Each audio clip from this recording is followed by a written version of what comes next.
friends, welcome to the Jazz Ranch, Hip Cats and Groovy Chicks. I'm going to be talking about the most important chord inversion that you need to learn. And what it is a dominant seventh chord, and it's built on the scale, the major scale, and it's the fifth step of the scale. So if we're in the key of C, it's going to be G7.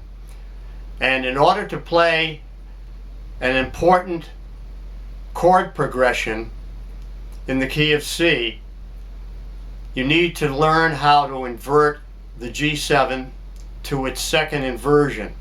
So you're going to play the 2 chord in root position and the 5 chord in second inversion and the 1 chord in root position. That's the first 2-5-1 progression move you want to learn in order to use economy of motion, what we call good voice leading, in your left hand to accompany a melody. So here we go. I'll explain this in detail in this short video. Here we go with the most important chord inversion you should learn. Here we go.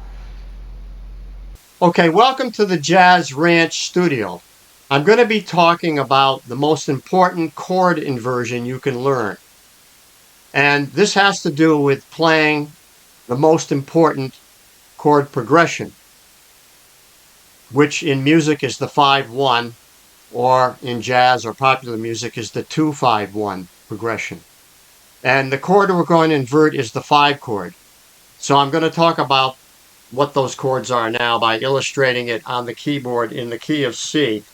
We're going to just look at the scale tone triads that relate to the key of C. So we're going to have C major as the 1 chord, D minor as the 2 chord, E minor as the 3 chord, 4 chord is F major, 5 chord is G major, A minor is the 6 chord, and the 7 chord is B diminished. Now these are the chords that relate to the scale of C and which we form tunes from, and we create music harmonically.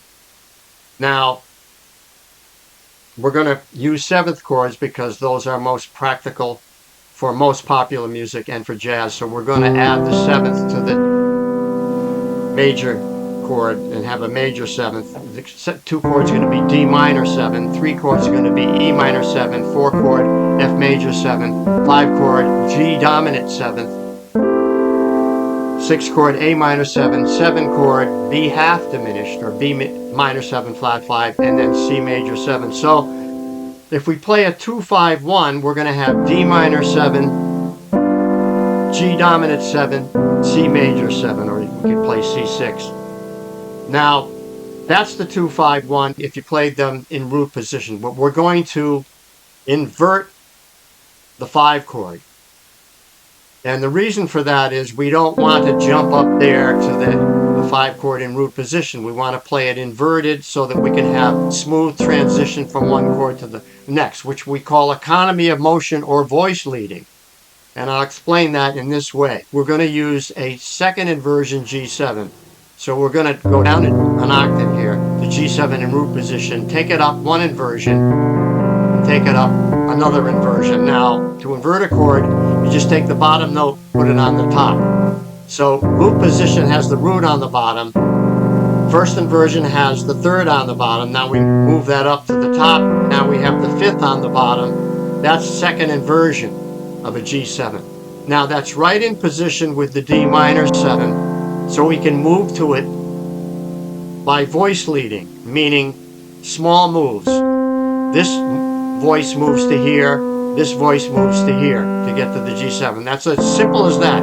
D minor 7, G7 inverted. Now, what happens? This moves down a half step, this moves down a whole step, right? So top note, half step, next to top note, whole step. Now, to move to the C, we do the same thing, but on the 2 bottom notes. So, top note of the 2 bottom notes moves down half step, and then the bottom note moves down a whole step. So there's the move. And you can go to the C6 if you want. Now you have a progression. You can count them 2 beats each if you like 1, 2, 3, 4, 1, 2, 3, 4, or you can do 1, 2, 3, 4, 4, 2, 2, 3, 4, 3, 2, 3, 4, 4, 2, 3, 4. So you can make it a 2-measure progression or a 4-measure progression. So there's the 2-5-1 using the inverted dominant 7th chord, or the 5-chord inverted. And you can play a little melody to it if you like, to give it some practicality, like this. Right? Try that again. Or you could go. Or another one might be.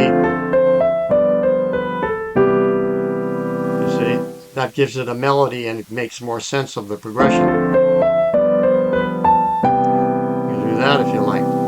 So now, applying this, you want to learn that in the key of C. Now you want to apply it to other keys. So in F, you're going to use the same system of the 1 chord to the 2, to the 3, to the 4, to the 5, the 6, to the 7, to the 8. So you're going to have those chords now. So the 5 chord is going to be C7. So we're going to play the 2 chord to the 5 using the same moves. Down a half step, down a whole, and then down a half, down a whole. So there you have it. G minor 7, C7 inverted into 2nd inversion. F major 7 in root position. So root position for the 2 chord. 2nd inversion for the 5 chord. Root position for the 1 chord. In the key of G now, just do the same thing. 2 chord. Let's go up here. There's your 2-5-1 using that same formula. Now you want to practice these in all your keys, right?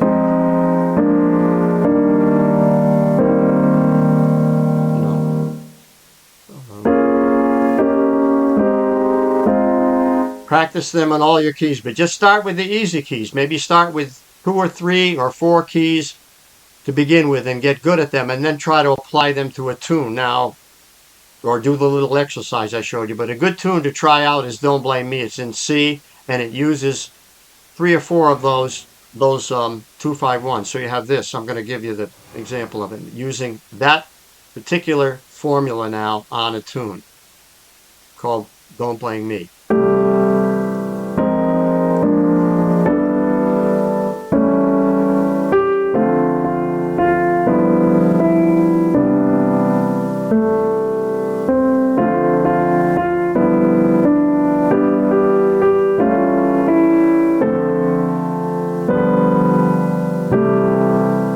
See, now there you go. Now you have good voice leading, you're playing a tune, and you're learning the most important inversion, the inversion of the dominant 7th or the 5 chord into its 2nd inversion.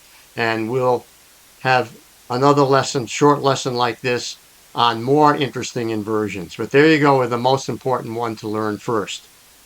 So we'll sign off now. Signing off from the Jazz Ranch. I hope you enjoyed this lesson, this short video and short lesson. I hope it was useful to you and you will learn this progression.